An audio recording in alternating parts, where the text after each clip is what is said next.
Yeah, so thank you both for coming out today. I actually think today is going to be a really good session. We're going to be talking through our data-driven decision-making process, which is a core and vital value to WilsonCooke as a company. We encounter data as a digital marketing agency on a daily basis, and we use data to ultimately drive decisions, whether that be for a marketing campaign, a paid ad, the user experience on a website, or even on-site content, whatever it may be. We ultimately use data to say, is it working, is it not, and what we can do moving forward. So with that said, since it's so important and it provides the bread and butter to how we make decisions, it's important that we use the right tools to ultimately get the right data and make the right decisions moving forward. So one of the main tools that we use is Google Analytics, and that's what we're going to be talking through today, and how we use Google Analytics and why we use it as well. So at the start, I'm going to be taking you through the current update of Google Analytics, which is Google Analytics 3, which is what we're using. I'm then going to go on to future models. Well, Hadleigh will be covering this on Google Analytics 4 and what the future holds for the newer versions. And then at the end, we're actually going to be doing a live demo just on Google Analytics, so you can be able to see how we pick out data and how we interpret that data to ultimately drive decisions, and hopefully be able to take something away from that for yourself with Google Analytics. So like I say, we're data fanatics. Everything we do is driven by data, whether it's consumer insights, digital data. We use this to inform our strategy and our decision-making process. Now, data includes understanding your customers, demographics, where they've come from, what they're doing on the site, and immersing yourself in their world to ultimately create and sustain a brand that stands out from the crowd.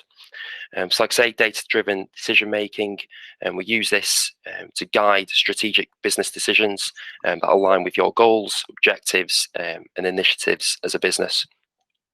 It's important, extremely important for our clients that by correctly observing the data, we can come up with predictive insights and gain the ability to understand truly what's working and what is not, and what we can do moving forward. And like I say, Google Analytics is one of the tools that we use as a means of driving this data. So you've heard me talk quite a bit about Google Analytics now. So ultimately, really, what is it? What is Google Analytics? So you might have heard it before. Google Analytics is an analytical tool which gives you an extremely in-depth look at your website's performance.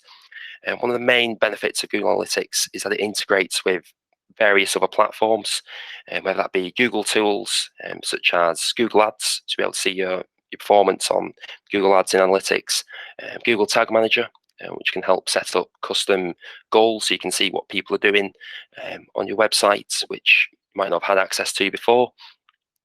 This includes form conversions and clicking on certain links and certain pages and whatnot, and certain buttons. But as well, it also links with third-party tools. There's a few of those that we can list. One being infinity call tracking, so you could be able to see not only who's that someone's made a call and where they've come from, but also was it qualified? How long did they spend on the call? So you can use a lot of there's a lot of tools available to enhance the data that you see. It also integrates with CRM such as Maximizer, which you can then bring, from lead gen, we can see the revenue, which is quite an interesting tool. So there's a lot available when it comes to tools and its integration.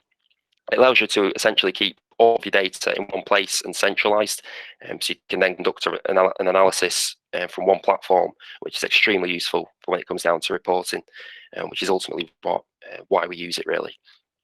I've got a little stat just there at the bottom. I actually find this quite interesting. I think this is extremely high percent, but others think otherwise.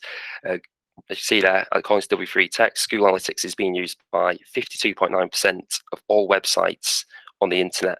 Now, to add some context to that, I think there's around 600,000 new websites per day on average that are made. So that is an extreme amount of websites that are using this tool.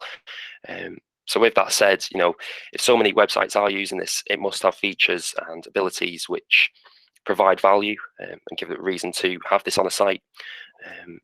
So as we go on to features now, so like I say, you gain a detailed understanding of your audience.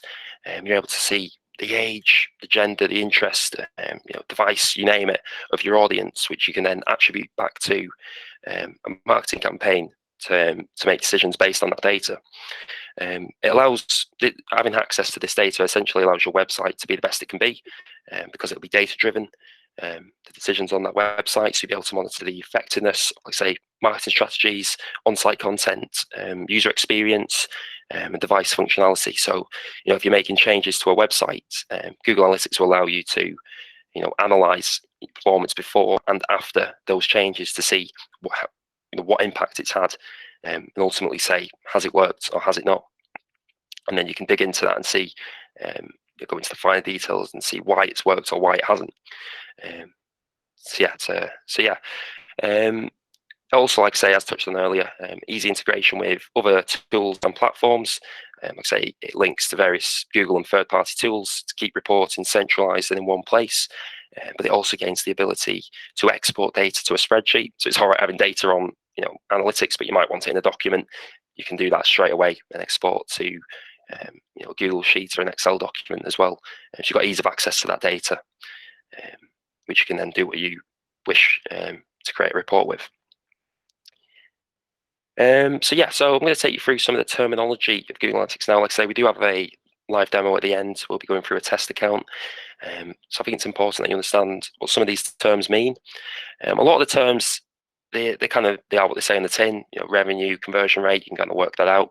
But there's a few on there which are quite tricky to understand, which a few I've got listed there. So users and sessions, they're very similar. So a user is defined as number of new and returning people who visit your site. And a session is defined as a group of user interactions with your website, which take place within a given time frame. So what does that mean then? So as a user, if I click onto a website and then I click off it and I go back on it, I'm still the same user. But a session, that would be 2 sessions, if that makes sense. So users is the people who are visiting the site, and this is cross-device as well, and it's linked between Gmail accounts to keep that data accurate. Bounce rate is single page sessions divided by all sessions. Again, what does that mean? So if I click onto a website, I click off it, that's a bounce. I've left the site straight away. So bounce rate is just a rate of people who are clicking off without going through to another page on a website. That then provides information, various information.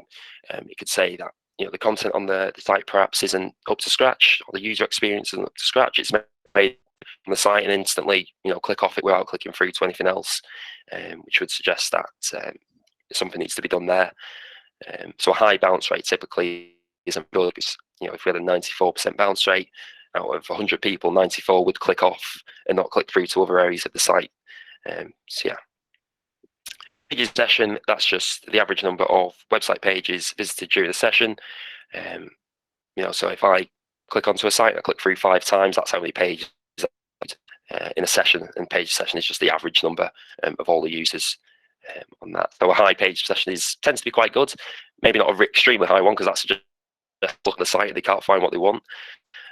But it's always good to have a couple pages viewed, at least 3 or 4, I would say, without as an average for all of your users.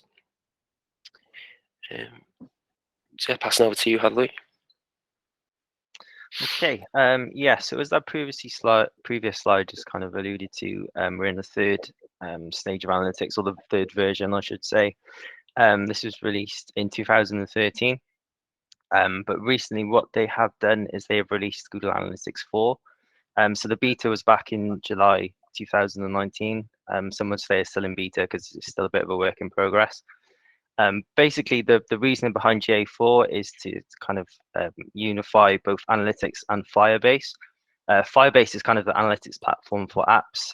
It doesn't really work well with analytics, because analytics is built off things like page views, whereas they're not really relevant for apps. Apps is more relevant for events, so like scrolls and other events, such as like a download of a PDF.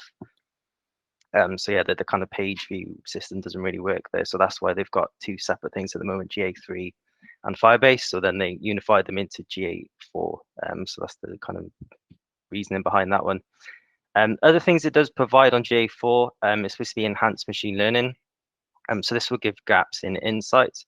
So what you'll find now is people are very aware of things like privacy and cookie policies. So that does lead to just a bit of a gap in the data that you see. And we have seen this when certain websites have different cookie policies. But what the machine learning can do is just fill in these gaps and just give kind of projections going forward, which is a vital tool really, considering the changes recently to privacy and so on, and those that are due to come. It has had mixed reviews, GA4, usually around the UI. There's a bit of a lack of integration with other third-party tools as well, which are supported on GA3. So it is still very much seen as a work in progress. What we're doing with it at the moment is we are currently rolling out all the tags so we can get GA4. Basically, we can start to track it, but we're not going to use it as our essential analytics tool because we have GA3. Plus the fact that it is more it's more aimed at apps, so that's not as relevant to a lot of our clients. We're more web page focused, so it's not as relevant. So obviously we keep up to date with it, and we know where we're at with it. There will come a point, I should imagine, that GA3 will stop being supported, but that's probably well down the line. And obviously we have switched over a long time before that. So it is on the radar. You know exactly what it does. It's just there's a few things that need work on it at the moment, we should say. So I think what we can do now is just go through a demo of the account. It's all well just talking about it, but it's good to just kind of go through so you can actually experience it for yourself. Do you want me to share my screen, Rowan? Yeah, if you can, I'm going to drop that link in the chat. If the link doesn't work for whatever reason, if you just type in on Google Analytics demo account, you should be able to access it. I'm just going to drop this link here.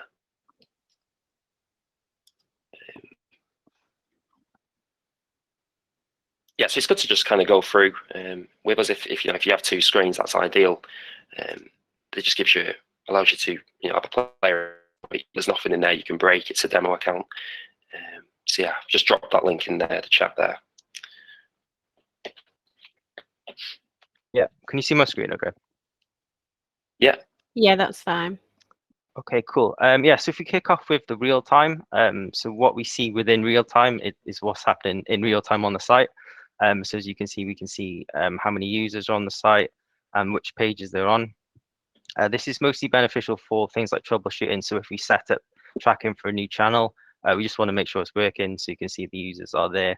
And also we can go into the traffic sources as well, just to make sure whatever channel we set up, it'll show here. So you can see that all the tracking is set correctly. So that's the main kind of reason that we would use real time. It's also just interesting to kind of just see how many people are on your site at the moment as well. It's always a good thing to see. So the audience, this gives you an in-depth view of the audience and the visitors that you're getting to your site. So you can see users, you can see the relationship between new users and returning users. You can see their language, you can see their country, and obviously this is all broken down within these different tabs here. So you can go into things like age and gender. So then what we would do on the kind of longer strategy based off this is if you see that there's a certain group of users that are at a certain age, then you just tailor your content or your ads, whatever, to that particular group. So that's one route you can go down. It also works the same with interests as well. We have what's called in-market interests. So if people are on relevant websites, you can kind of see what their interests are. And again, within things like ads and Facebook, you can use these kind of subjects to target off, basically. So it's just to give you an in-depth view of your audience. And also, as I say, the location, the language, and new and existing. The other important one really is the breakdown of devices. Obviously, you want to make sure that your website is attuned for the actual visitors that you're getting. So if you're seeing you're getting a lot of mobile traffic, but your site isn't tailored toward mobile, then obviously you need to do a bit of work on that side. It's always good to see the split that you've actually got. The other ones, so in terms of acquisition, this is where you can kind of go in. You see the breakdown of your channels. This is not a good example in the test account because you see everything is kind of coming through direct. But you can see here, we do have the other channels. You've got your page, you've got your display, you've got your affiliates, you can have social, depending on how it's tracked in here. And in this view, you can see if it's e-commerce, you can see like the revenue, you can see which channels are bringing in the revenue, the number of the transactions. If you're more goal orientated, so more B2B, then you can also see the goal completions sort of in this view as well. So you can break that down by channel. And then you can also break it down by the source and medium as well. So whether when you're looking at page, you can break it down. Is it paid Bing? Is it paid Google? And so on. So you can break it down even further that way. Another good integration, as kind of we mentioned in the previous slides, is the one with Google Ads. So you can just see all your ad activity sort of within analytics. Really, it's just useful if you're just having an overall. You don't have to go and use different platforms. You can just come in here and see exactly how your ads are performing, broken down by campaign, and you can also go into other things like the keywords, the actual search queries as well. So you can go into quite an in-depth level. And they've actually added site links too. So yeah, it's pretty in-depth look you can see there. You can also do the same with some of the social and also any other campaigns that you might be tracking as well. So any email campaigns you've got UTM tracking set up too, you'd be able to show in here, so you could see the performance of those campaigns as well. So the acquisition just gives like a really big detailed overview of all the activity you've got running really. In terms of behavior, so this is the behavior of the users on the site. Obviously, you've got things like the average time on the page, things like bounce rates, as Rowan alluded to. One of the most important ones in here is you can go in to see the actual activity broken down into the landing pages. So obviously this is important because you can see the conversion rate based on the landing page. Then you can say, oh look, we've got this landing page. Do we need to change any of the call to actions? Is there anything else we can do to increase the conversion rate? So that's an important thing as well. The other one. So another thing that is interesting is assisted conversions. So the way that analytics works, it works off a last click attribution model, which means what that means is the last activity gets the conversion, as you say. So when you see it split out by channels, it will be allocated to the channel that had the last click. So say if they just clicked on a paid ad and came through to your site, that would be attributed to paid.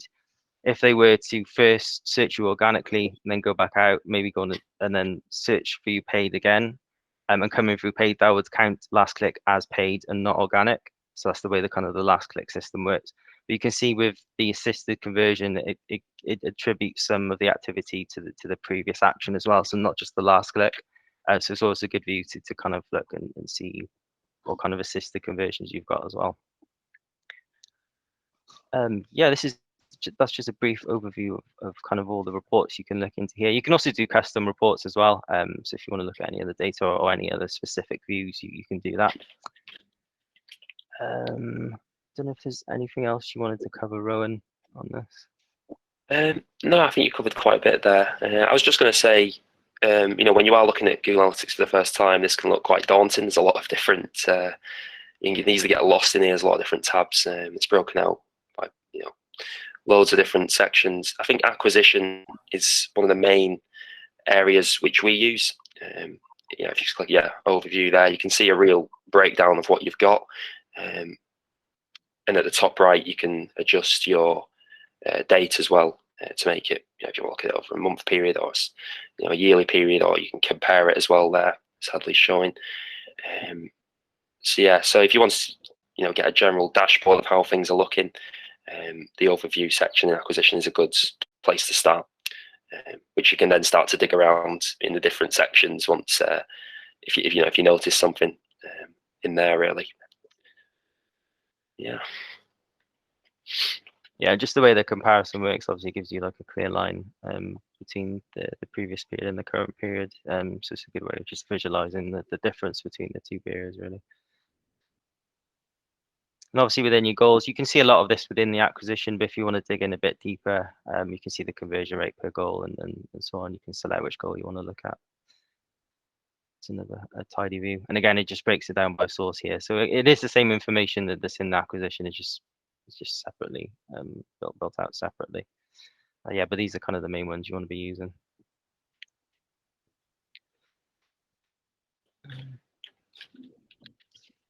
Yeah, I think that's it as far as the demo goes.